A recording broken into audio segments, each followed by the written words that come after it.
everybody. I'm so excited for our Lunch and Learn today. We have an awesome guest here. Her name is Simone Morris. We're here to talk about inclusion in the workplace and how it pertains to our HR executive mentoring relationships. So Simone is an inclusion expert. She is someone who's been doing this for many, many years. And she is someone who just takes a different approach to how to build a more inclusive culture. Now, as you all are HR executives, I'm sure that this is something that you are thinking about right now or you've thought about.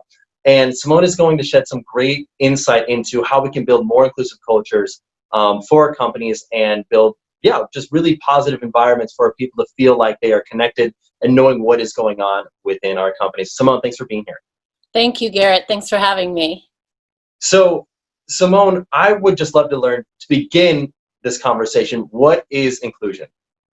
For me, inclusion means being welcomed at the table, being invited. I like to quote when I teach, I like to quote Verna Myers, who said, she's the chief diversity officer for Netflix. And she says, diversity is being invited to the dance.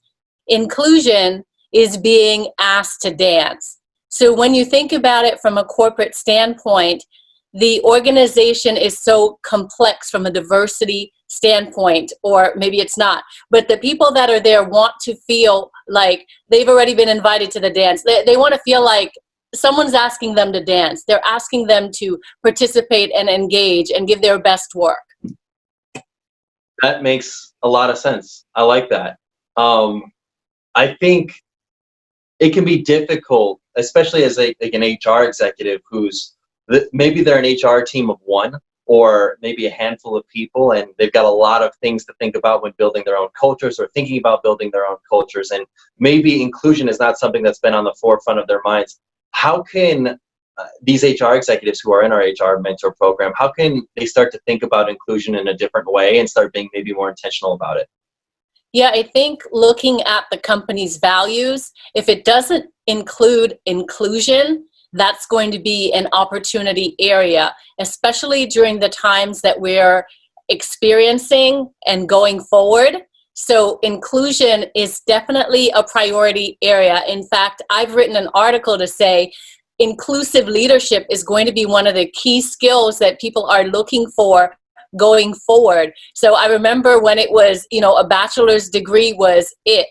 You had to have a bachelor's degree as a minimum, and then it started to grow from there. And I think that's what's going to happen with inclusion or inclusive leadership.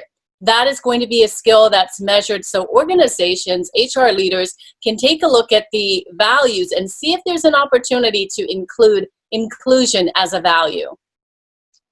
I like that. That's really cool. So as an HR executive, if our culture does not encourage inclusiveness, how can we go about broaching these conversations with our executive team and our leadership team at our company to ensure that there is more inclusivity within our culture? And so I guess there's a two-part question to this. This other part to this question is, how can I also be self-aware enough to recognize that I'm not being inclusive enough?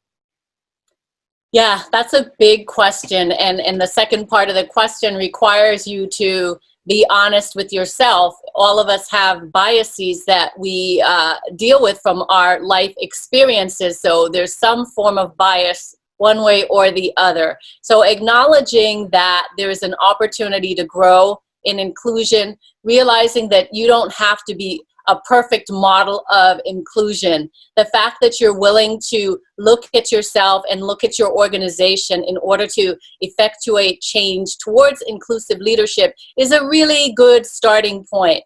And I'm a person that uses data. Data is vital to your argument. So pulling as much data points, even if it's, this is what we're not. This is the data, and we're not that inclusive based on the data that we have. If we think about the different diversity dimensions, gender, race, etc., but abilities, veterans, just all these different dimensions of diversity. If we look at it and sort of check what we are and where there are gaps, using that data can be a conversation starter, and looking at things like diversity best practices or Diversity Inc. for the top 50 companies that are doing diversity and looking at the meat on those company stories and D&I strategy, that's good to pull together information to have a rich conversation around the need for more inclusion. So what are the common pitfalls companies fall into? I mean, I think that there are some companies that are blatantly like, we don't talk about it, and we just like haven't even broached the subject of inclusion yet. And then I think that there's this other where they think they're doing it, but they're not doing enough, or they're like maybe missing the mark on it. I think for the former, it's a lot easier to kind of recognize that because it's not on their mission statement, it's not in their company website, it's not on in any of their internal documents. But for the latter, I think it can be a little bit more of a difficult pill to swallow. How can, yeah, I mean, I know you mentioned like look at the data and look at the, really look at the data and see, are we inclusive? I guess would the next step be to then look at our policies and tactics to say, okay, well, the data, we say we want to have a more inclusive culture, but the data indicates that we're not. How can we go about having, how can we add more things to build a more inclusive company? Is that kind of what you're suggesting? Yeah, I mean, take the data and go forward and put your money where your mouth is. If you don't have a chief diversity officer in place, that's something that you could do. Look at your leadership team. Are there any diverse candidates on the leadership team? And let it not be just women. Because a lot of times I think companies are like, well, we've got this great initiative for women. And, that's great. But that's not just it. That might be it because it's easier and there's a focus on it, and so we can avoid the race or ethnicity at this point and just make sure we have a woman on our board. But it really is broader than that. Just you have to be courageous in taking a risk. You've got to bet on talent. You don't have to have it all figured out, but you have to be willing to walk your talk. Again, I just wrote an article on companies that are walking their talk. So, for example, a company like Twitter, they just they put out a statement against Black Lives Matter from an inclusive standpoint, and they've also June 19th is Juneteenth, so they're making that a paid company holiday, and so it's signaling their commitment to understanding issues outside the organization that's impacting that inclusive culture that is created within the organization. That is that's really interesting. That's awesome. And I guess could you share with us some of the data points on the value? Because I know we talked about the data before of like, are we or are we not inclusive? But could you share with me some of the data about how teams are so much more? I mean, we don't need the data to be more diverse or to have more inclusive programs within our companies. But could you share with me some of the data about how teams are more productive when they are more diverse, and how teams are just better off, more just, I guess, working better when they've got more diverse and more inclusive teams? I think it's a McKinsey report that is available that talks about how diverse teams have a better output. That's because you're putting different people at the table to come up with different ideas. And again, it's going to be based on these different experiences that people have. That's going to allow them to come at innovation from a different standpoint. So, I remember an example of someone, I think it's MasterCard, where their employee resource group came up with a credit card for the Hispanic market. And they hadn't thought about it before. And that ERG, Employee Resource Group, came up with the idea and got support, so much so that MasterCard actually implemented this credit card for the Hispanic market. And so that's an idea of using your diversity to be more innovative. So that's really interesting. That's a cool story. I love that, and I appreciate you chatting about the McKinsey Institute data. We have a bunch of HR executives. They're in these one-on-one HR executive mentoring relationships, and I think most of them have thought about inclusion, and I think most of them have even started implementing it. what are some of the more innovative things you've started seeing companies do? I know you mentioned Juneteenth from Twitter. Are there any other examples of other companies that have started really taking innovative approaches to building more inclusivity within their company cultures? Well, I believe it's Sephora who is now doing shelf space. They have broadened their commitment to creating more shelf space for vendors. So I believe I talked about supplier diversity a little bit in conversation before, but the fact that it's not just about the employee, it could also be about the vendors that you work with, and creating an opportunity for your community to see that not only are you having diverse employees, but you're also having diverse suppliers to work with. So Sephora created or signed up for something called the 15% pledge, and they have committed to having 15% of their shelf space to be for Black-owned businesses. That's cool. That's awesome. No, that's a great story and great share. If I'm in these HR executive mentoring group and I'm thinking about inclusion, I'm thinking to myself, man, we are not inclusive. I'm looking at the data. We're not there yet. How can I start to broach these conversations with my management team? How can I, beyond just showing them the data, what are really what I'm asking for is there baby steps, ideas? Like I think the what you shared about like Twitter and Sephora, I mean, I'm trying to put myself in the shoes of these HR executives who work for these companies, and these are big, really multinational companies. I think Twitter and Sephora. For some of these companies that we're working with, they're not as large, and so maybe they might think to themselves as well, we're not as big. It might, not make as much sense for us to do something like that. But is there a smaller step that we can take to build more inclusion into our workplace and environment? Yeah, and I think that goes back to what I talked about by looking at the employee values before and seeing what your values are. Is there an opportunity to update your company's mission statement or vision statement, values, etc.? That documentation, that's an opportunity. Is there an opportunity to recruit at a more diverse school than you are recruiting, not just school, but diversify where you are recruiting? Partner with diverse vendors. Look at your vendor listing. Who are you sourcing your products from? Is there an opportunity to diversify that? The money that you're giving your corporate dollars to, who are you giving that money to? Look at the organization. Is there diversity in that mix? So I think there's small things, and even what you celebrate as an organization as holidays, you can look at that and still create some diversity in appreciation for holiday, even if you don't have the diversity in your organization. That's a really interesting point. How can we go about, so I think there are 3 ones that you identified there. Potentially, the first one was changing the mission statement or potentially altering the mission statement to be more inclusive. The second was identifying different ways to source people to be within our companies.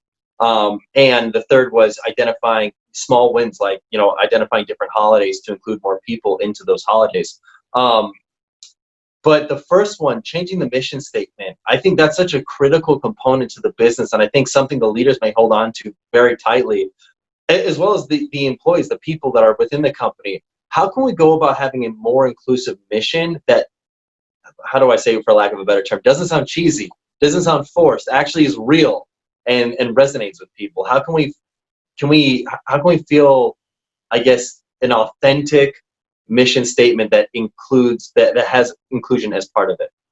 Well, I think that companies are going to be shifting based on the times that we're in. The world is going to change. The demographic of the world is changing.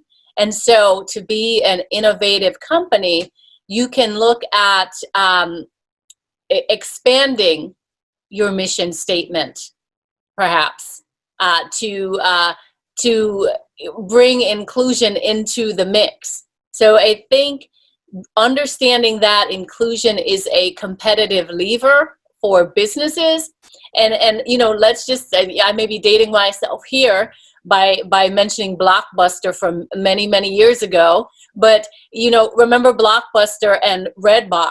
Blockbuster was the company who you can rent your videos from and go into the actual store.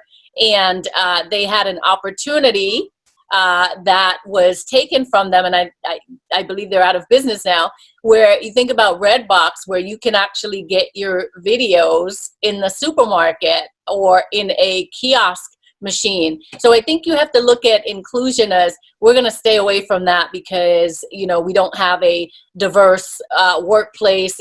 We've got a lot of work to do. I think you can look at your mission statement and understand that you're going to have to shift to meet the diversity as it morphs in the coming years, and that is an opportunity to do so and not get left behind.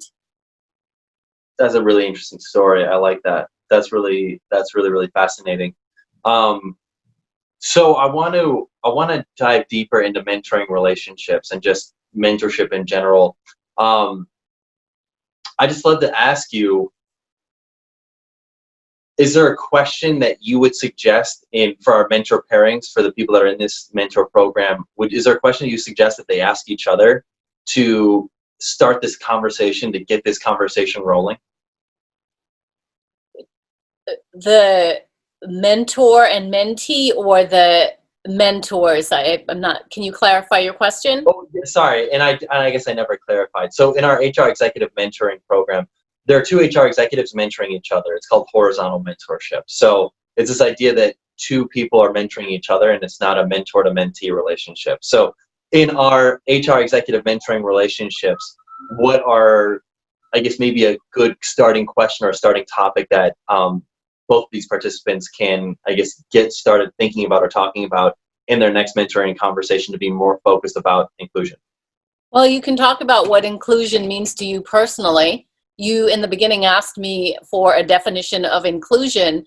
I would say, you know, Garrett, what is your definition of inclusion? And we can demonstrate here that we have perhaps similarities as well as differences in the definition. So a great place to start is by level setting on, what does inclusion look like for you, and what does inclusion look like for the other person, and having a conversation about that. Yeah, that's a really good point. I would say my definition of inclusion is probably naive and not nearly as, you know, up to like as really as educated as yours. Mine probably would have been, or probably is, incorporating people into more activities within the company. And I guess I naively just, I guess, kind of roped everything to it, whether it be or professional development or opportunities to, I guess, learn new things about the companies. You know, you see CEO coffee time, where the CEO has a conversation with employees that are interested in joining him or her for a coffee chat. I guess what they call a fireside chat. But the point is, I never had thought about the racial intentionality or the gender intentionality of being more inclusive from a diversity standpoint. And I think that has already expanded my mindset and perspective on that as well. So I think that's a really good point, Simone. Yeah, I think this conversation that we just had demonstrates different generations as well, and different expertise, you know, in terms of what my job, what your job is. And so these HR executives can have that conversation about, hey, listen, inclusion is top of mind right now with what's going on in the world. What's happening in your organization with inclusion? What's happening in my organization with inclusion? What do I think inclusion is? What do you think inclusion is? And I think that can just foster a lot of conversation just as a starter. Yeah, I think those are great questions, because I think there's a lot of ways business is being impacted right now that we may not have totally recognized or totally put our feet into the shoes of other people, and how they're being impacted by it. And the subsequent reactions of that are varying. And so I think having this conversation about how can we be more inclusive, how can we be more understanding of what people are going through and what is going on, can help us build a culture and an atmosphere that is more inclusive and open to people of different thoughts and beliefs. Mm-hmm. So I guess one other question, one point that you brought up, which was great, was identifying and sourcing talent from new areas. And that I think is really a critical point for our HR executives, because they might have grown accustomed to sourcing talent from the same places year over year. And it might be maybe uncomfortable or inconvenient to go and try sourcing talent from other locations and other places for the purpose of being more inclusive. Why is it worth it? Why is it worth it, and how can we ensure that it makes sense and that we're being intentional about doing this? Wow, why is it worth it is a telling question in itself, Yeah.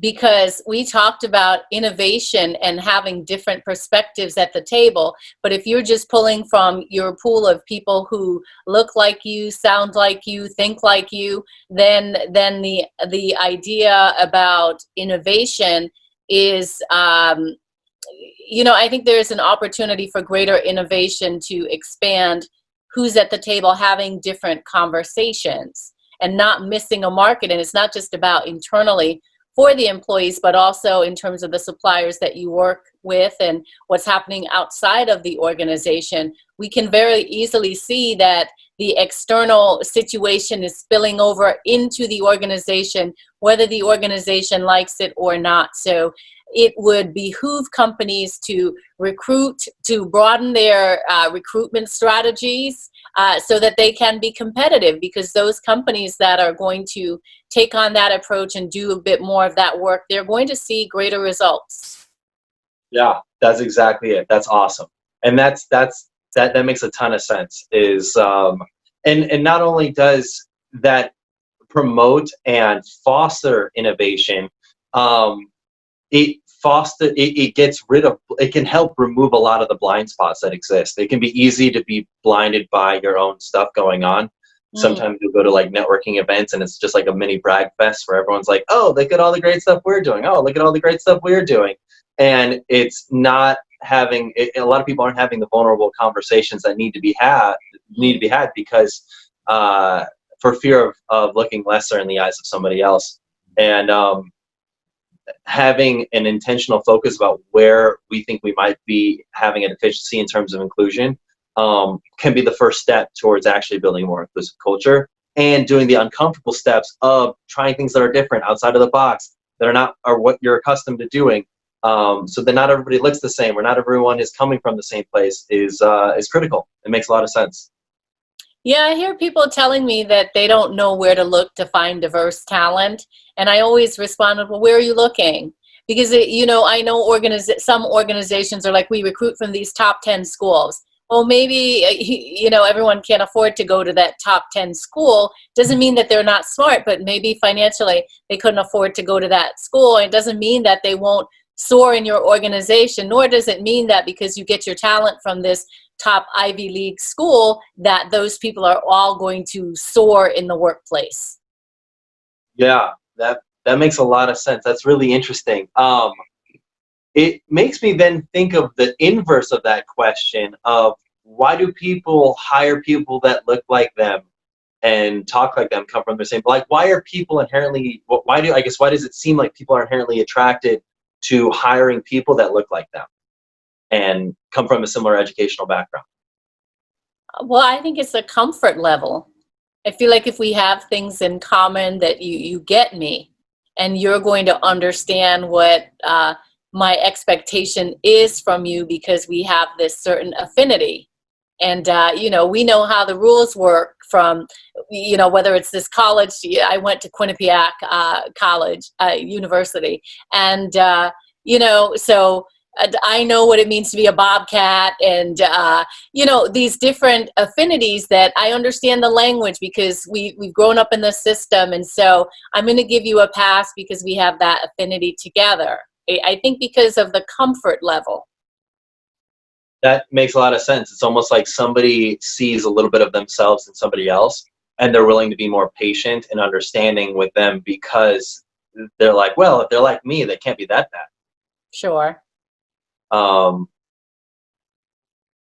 yeah, that's really fascinating. How can we almost open up our own mindsets to be more mentally inclusive, like on an individual basis? I mean, we've talked about a company and a culture basis, but on an individual basis, how can we be more intentionally focused about just being more inclusive ourselves and just kind of challenging our own unconscious biases? Well, I think if you look at social media, if that's one of the places that you go to, there's a lot of conversation going on about opportunities for broaden your cultural competency, especially when it comes to racism. So there are, webinars out there that you can take. You just have to be willing to do the work.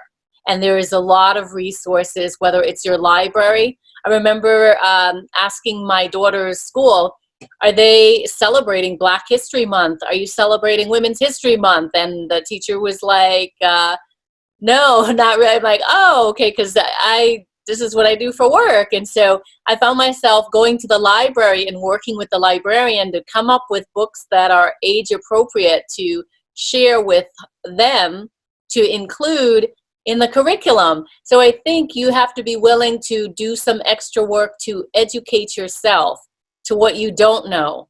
I believe it's Harvard that does this bias assessment that's free. I think it's implicit bias. If you Google it, you can find it and take this bias assessment with some ideas on what you can do. Yale is offering online a free course on the history of African Americans, just to educate yourself. It doesn't have to be race specific, by the way. There are other opportunities to educate yourself. I just think as individuals, you need to be willing to look at all the things that you're doing and sort of check to see the diversity or inclusion that's there.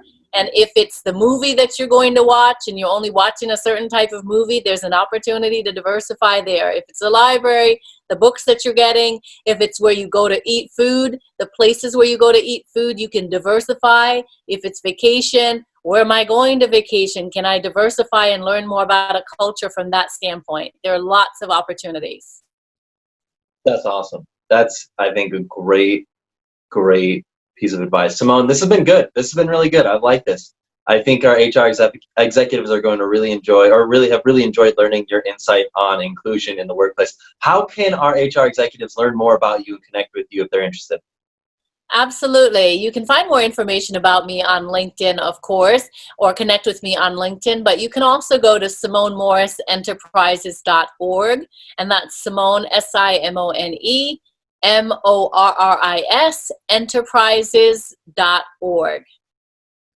Perfect. Simone, thanks for being here. This was great. Hey, everybody, thanks for being here too. Have a wonderful rest of your day. Thank you, Garrett. I appreciate it.